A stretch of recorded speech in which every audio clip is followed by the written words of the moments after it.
देखिए, ट्रम्प के टैरिफ को लेकर हमने कहा था कि अमेरिका के सुप्रीम कोर्ट में आज वोटिंग होनी है और उस वोटिंग में जो टैरिफ है उसके लीगैलिटी पे फैसला होना है। अब इस लीगैलिटी के खिलाफ वहां पर वोटिंग हुई है और 6:3 के रेशियो में ये अगेंस्ट में वोटिंग यहां पर सुप्रीम कोर्ट में हुई है। सुप्रीम कोर्ट ने कहा है कि राष्ट्रपति आईईपीए के तहत टैरिफ नहीं लगा सकते हैं। आईईपीए एग्जीक्यूटिव को इंपोर्ट टैरिफ लगाने का अधिकार नहीं देता है। एग्जीक्यूटिव यानी राष्ट्रपति की ओर उनका इशारा था।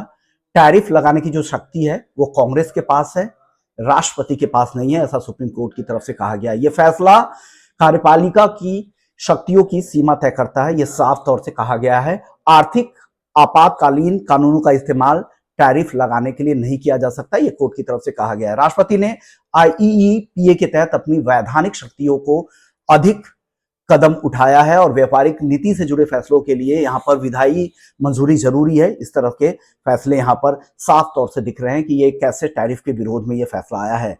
और ये जो फैसला है ये वहां पर टैरिफ को नियंत्रित करने का अधिकार सिर्फ कांग्रेस को है, ये कहा गया है वहां पर। Supreme court of United states ने 6-3 से टैरिफ का फैसला सुनाया, यानी जो 6 लोग थे वहां पर टैरिफ के विरोध में थे, 3 लोग थे जो टैरिफ को सपोर्ट कर रहे थे। अदालत ने टैरिफ मुद्दे पर सरकार के खिलाफ जो ये फैसला दिया है, इसको 6 जजों ने इसको असंवैधानिक माना है। ये फैसला अब ट्रंप के लिए इसलिए एक बड़ा झटका माना जा सकता है क्योंकि वो उनकी जो नीति थी उस पर लगातार सवाल भी उठते रहते हैं। कोर्ट ने साफ कर दिया है कि कानून से ऊपर अब कोई नहीं है। अब आईईपीए होता क्या, international emergency economic powers act होता क्या, ये इसके बारे में मैं आपको बता देता हूं। तो ये एक अमेरिकी कानून है जो 1977 में लागू हुआ था। इसके तहत अमेरिका के राष्ट्रपति को राष्ट्रीय आपातकाल स्थिति में आर्थिक कदम उठाने की शक्ति मिलती है। इसके तहत अगर किसी देश, संस्था या